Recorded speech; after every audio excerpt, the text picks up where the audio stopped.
Hello friends, आज का हमारा टॉपिक है muscles of eyeball. Now muscles of eyeball को हम ऑक्यूलर मसल्स भी बोलते हैं। Now these ocular muscles are of two types, intrinsic muscles and extrinsic muscles. जो इंट्रिंसिक मसल्स हैं they are located inside the eyeball, है ना। तो आई बॉल के अंदर जो मसल्स लोकेटेड होती हैं इनको हम इंट्रिंसिक मसल्स बोलते हैं। जो muscles outside the eye ball located होती हैं उनको हम एक्सट्रिंसिक मसल्स बोलते हैं, ठीक है। अब जो इंट्रिंसिक मसल्स हैं these are the smooth muscles and the extrinsic muscles they are the skeletal muscles. जो स्मूथ मसल्स हैं ये इनवॉलंटरी होती हैं, यानी कि हमारे वॉलंटरी कंट्रोल के अंदर नहीं होती। जो एक्सट्रिंसिक मसल्स हैं स्केलेटल मसल्स ये वॉलंटरी होती हैं, यानी कि हम इनको अपनी विल के अनुसार रेगुलेट कर सकते हैं। Now these involuntary smooth muscles या फिर intrinsic muscles they are controlled by the autonomic nerves, है ना। तो जो autonomic nerves हैं इनको कंट्रोल करती हैं, लेकिन जो extrinsic muscles हैं they are controlled by the cranial nerves. Cranial nerves in extrinsic muscles को कंट्रोल करती हैं, ठीक है। अब पहले हम intrinsic muscles को पढ़ लेते हैं, इसके बाद में हम extrinsic muscles को पढ़ेंगे। एक्सट्रिंसिक मसल्स को हम एक्स्ट्रा ऑक्यूलर मसल्स भी बोलते हैं, है ना। तो कई बार एग्जाम में क्वेश्चन पुटअप होता है extra what are the extra ocular muscles, तो यहाँ पे कंफ्यूज नहीं होना है। Extra ocular muscles and extrinsic muscles they are one and the same thing, ठीक है। तो पहले हम इंट्रिंसिक मसल्स को देखते हैं। तो हमने क्या क्या देखा इसमें। पहला पॉइंट ये है स्मूथ मसल्स हैं, दूसरा पॉइंट है ये इनवॉलंटरी है, तीसरा पॉइंट है इनको ऑटोनोमिक नर्व्स कंट्रोल करती हैं, चौथा पॉइंट है ये inside the eye ball located होती हैं, और पांचवा पॉइंट जो आपको ध्यान रखना है that is they are of the three types constrictor pupillae, dilator pupillae and ciliary muscles, है ना। तो ये जैसा इनका नाम है वैसे ही इनका फंक्शन है। बहुत आसानी से आप इसको समझ सकते हैं। कंस्ट्रिक्टर प्यूपिले, है ना, तो ये क्या काम करेगी, इसका फंक्शन क्या है, टू कंस्ट्रिक्ट द प्यूपिल, है ना। अब आप ये देखें ये आई बॉल है, ये सेंटर में प्यूपिल है ना। तो ये जो मसल हैं ये सर्कुलर फैशन में पाई जाती हैं, और जब ये कॉन्ट्रैक्ट करती है तो जो प्यूपिल है, जो सेंट्रल अपर्चर होता है जिसको हम प्यूपिल बोलते हैं, इट कंस्ट्रिक्ट, ठीक है। It is regulated by the parasympathetic nerve.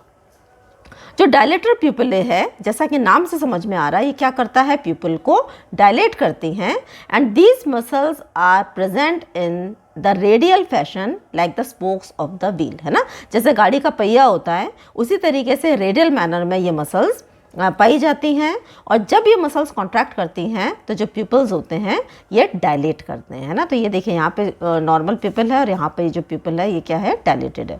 ऊपर हमने कंस्ट्रक्टेड बनाया है, यहाँ पे हमने डायलेटेड बनाया है, ठीक है। तो इसको सिंपैथेटिक नर्व्स रेगुलेट करती हैं।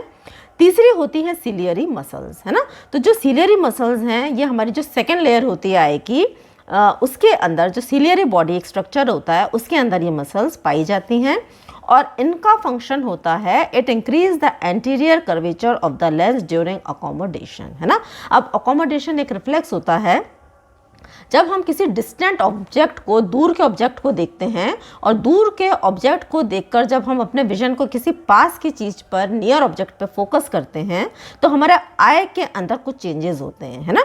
तो उनमें से जो वन ऑफ द चेंज है that is increase in the anterior curvature of the lens, है ना। तो ये जो लेंस है, लेंस का जो एंटीरियर कर्वेचर है ये बढ़ जाता है, और इसके बढ़ने का क्या कारण होता है, it is due to the contraction of the ciliary muscles, ठीक है। तो इसको रेगुलेट करती है हमारी parasympathetic nerve. Next we come to the extrinsic muscles of the eye, है ना। तो अभी हमने क्या देखा था, देखिए अभी हमने देखा था इंट्रिंसिक मसल्स को हमने पढ़ लिया, अब हम एक्सट्रिंसिक मसल्स को पढ़ रहे हैं, है ना। तो जो एक्सट्रिंसिक मसल्स हैं इनको हम दो तरीके से क्लासिफाई करते हैं। एक इनवॉलंटरी मसल्स जो कि हमारे कंट्रोल में नहीं है, दूसरे वॉलंटरी मसल्स जो कि हमारे कंट्रोल में हैं। तो इनवॉलंटरी मसल्स ये तीन होती हैं नंबर में, superior tarsal, inferior tarsal and orbitalis, है ना। These three are the involuntary muscles. Now the second category is voluntary muscles, है ना। तो जो वॉलंटरी मसल्स टोटल इनका नंबर होता है 7, जिसमें से 4 होती हैं रेक्टस मसल, 2 होती हैं ओब्लिक मसल, एक है लिवेटर पैल्पेब्रे सुपीरियरिस। तो टोटल कितनी हो गई, 7 मसल्स, है ना। अब 7 में से जो 4 पहली हैं जिनको कि हम रेक्टस बोलते हैं, रेक्टस हम इसलिए बोलते हैं क्योंकि ये स्ट्रेट लाइन में होती हैं, है ना, इसलिए हम इनको रेक्टस मसल्स बोलते हैं, ठीक है। तो ये 4 कौन कौन सी हैं, देखिए ये जो है आई बॉल का फ्रंट का व्यू है, तो फ्रंट से अगर हम देखेंगे तो जो मसल ऊपर की तरफ अटैच्ड है उसको हम बोलते हैं सुपीरियर रेक्टस। जो नीचे की तरफ है इंफीरियर रेक्टस, जो मिडिली है मिडल रेक्टस, और जो लेटरली पाई जाती है उसको हम बोलते हैं लैटरल रेक्टस, है ना। तो 4 रेक्टस मसल्स हो गई। अब 2 ओब्लिक मसल्स हैं, एक सुपीरियर, ये ऊपर की तरफ से जो जा रही है दिस इज सुपीरियर ओब्लिक, ये स्ट्रेट नहीं है, है ना, इसलिए हम इसको क्या बोल रहे हैं ओब्लिक। और जो नीचे की तरफ जा रही है इसको हम बोलते हैं इंफीरियर ओब्लिक, ठीक है। तो 4 रेक्टस हो गई, 2 ओब्लिक हो गई, और एक है लिवेटर पैल्पेब्रे सुपीरियरिस, है ना। तो देयर आर टोटल 7 मसल्स। अब जो ये 2 मसल्स हैं यानी कि जो रेक्टस और ओब्लिक मसल्स हैं, इसका काम है they are responsible for eye movement, है ना। ये आई का रोटेशन या आई के मूवमेंट के लिए रिस्पॉन्सिबल होती है, ठीक है। लेकिन जो लिवेटर पैल्पेब्रे सुपीरियरिस है इसका काम है एलिवेशन ऑफ अपर आईलिड्स, है ना। तो हमारे जो ऊपर की जो आईलिड्स है उसको ये एलिवेट करने का फंक्शन करती हैं, ठीक है। अब अगर हम इन मसल्स की नर्व सप्लाई देखें तो यहाँ पर एक फॉर्मूला है या एक निमोनिक है, इसको आप याद रख लें, LR6 SO4 एंड रेस्ट 3, है ना। LR6 यानी कि lateral rectus. Lateral rectus is supplied by the 6th cranial nerve. 6th cranial nerve कौन सी है हमारी? 6th cranial nerve is the abducens nerve, ठीक है। SO4 superior oblique is supplied by the 4th cranial nerve which is trochlear nerve, और rest 3, है ना। अब यहाँ पे से 7 में से हमने ये 2 मसल निकाल दी, ठीक है। तो कितनी मसल्स बची? जो रेस्ट हैं 5 मसल्स हैं उनको कौन सी नर्व सप्लाई करती है? 3rd cranial nerve, है ना। तो 3rd cranial nerve कौन सी है? oculomotor nerve, ठीक है। तो lateral rectus is supplied by the abducens nerve, superior oblique is supplied by the trochlear nerve, and the rest 5 जो 5 बची हुई हैं they are supplied by the oculomotor nerve। Next we come to the ocular movements, है ना। तो जो eyeball के movements हैं उसके बारे में हम यहाँ पे स्टडी करेंगे। तो पहले हम समझते हैं कौन कौन से मूवमेंट्स इसमें हैं, है ना। पहला है एलिवेशन। एलिवेशन का मतलब है ये जो आईबॉल का ऊपर की तरफ अपवर्ड मूवमेंट, इसको हम बोलते हैं एलिवेशन। दूसरा है depression. Depression means downward movement of the eye ball. Third is adduction.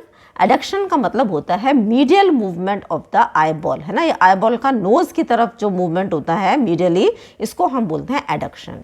इसका उल्टा है एब्डक्शन। एब्डक्शन का मतलब होता है lateral movement of the eyeball, है ना। यानी कि जो मीडियल लाइन से लेटरल तरफ बाहर की तरफ आई बॉल का जो मूवमेंट है उसको हम बोलते हैं एब्डक्शन।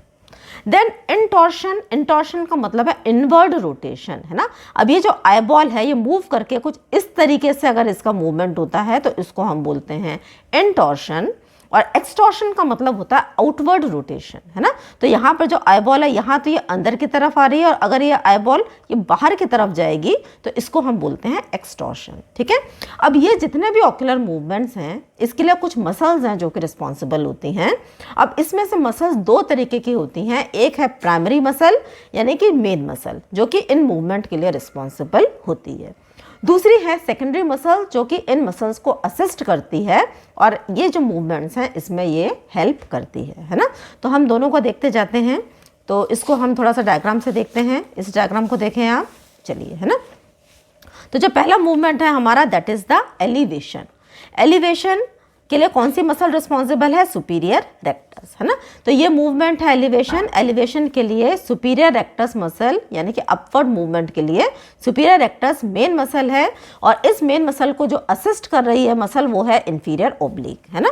तो ये देखें सुपीरियर रेक्टस और इंफीरियर ओब्लिक, ये 2 मसल्स हैं जो कि एलिवेशन का काम करती हैं। नेक्स्ट मूवमेंट है डिप्रेशन, है ना। अब डिप्रेशन के लिए कौन सी मसल है? इंफीरियर रेक्टस, है ना। तो यहाँ पर आप देखें this inferior rectus is responsible for the depression यानी कि डाउनवर्ड मूवमेंट, और इसको असिस्ट कौन सी मसल कर रही है? सुपीरियर ओब्लिक, है ना। तो एलिवेशन की मेन मसल है सुपीरियर रेक्टस और डिप्रेशन की मेन मसल है इंफीरियर रेक्टस, है ना। And these muscles are supported by inferior oblique and superior oblique, ठीक है। अब जो तीसरा है that is adduction. Adduction movement के लिए मीडियल रेक्टस रिस्पॉन्सिबल है, और जो सेकेंडरी मसल्स हैं ये सुपीरियर रेक्टस और इंफीरियर रेक्टस हैं, है ना। तो यहाँ पर आप देखें दिस इज एडक्शन। तो जो मेन मसल है हमारी that is the middle rectus, and this middle rectus is assisted by superior rectus as well as inferior rectus, यानी कि जो हमारी यहाँ की मसल्स हैं ये क्या कर रही हैं? एडक्शन का काम कर रही हैं, और हमारी जो यहाँ की मसल्स हैं ये किस में इंपॉर्टेंट रोल प्ले करेंगी? एब्डक्शन में, है ना। तो जो चौथा है दैट इज एब्डक्शन। एबडक्शन के लिए मेन मसल कौन सी हो गई, लैटरल रेक्टस, और इसको और कौन कौन सी मसल्स असिस्ट करेंगी, inferior oblique and superior oblique, है ना। तो यहाँ पे देखें आप, एबडक्शन के अंदर लैटरल रेक्टस है, और लैटरल रेक्टस को कौन हेल्प कर रहा है, superior oblique as well as inferior oblique, ठीक है। अब इसके बाद में ये तो 4 मूवमेंट हो गए, है ना। तो ये आपको आसानी से समझ में आ गया होगा कौन कौन से 4 मूवमेंट हो गए, elevation, depression, adduction, abduction. Elevation यानी अपवर्ड मूवमेंट, डिप्रेशन यानी डाउनवर्ड मूवमेंट, एडक्शन यानी कि मीडियल इनवर्ड मूवमेंट, और एबडक्शन यानी कि लैटरल आउटवर्ड मूवमेंट। एलिवेशन के लिए मेन मसल है superior rectus assisted by inferior oblique. Depression के लिए मेन है inferior rectus assisted by superior oblique. Adduction के लिए मेन मसल है medial rectus assisted by superior rectus and inferior rectus, और एबडक्शन के लिए मेन मसल है lateral rectus assisted by inferior oblique and superior oblique, है ना।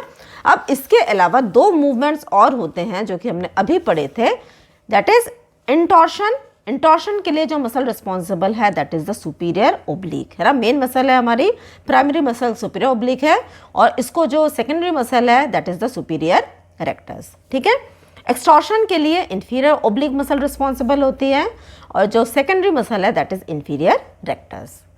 सो I hope you have understood this topic. Thanks for watching.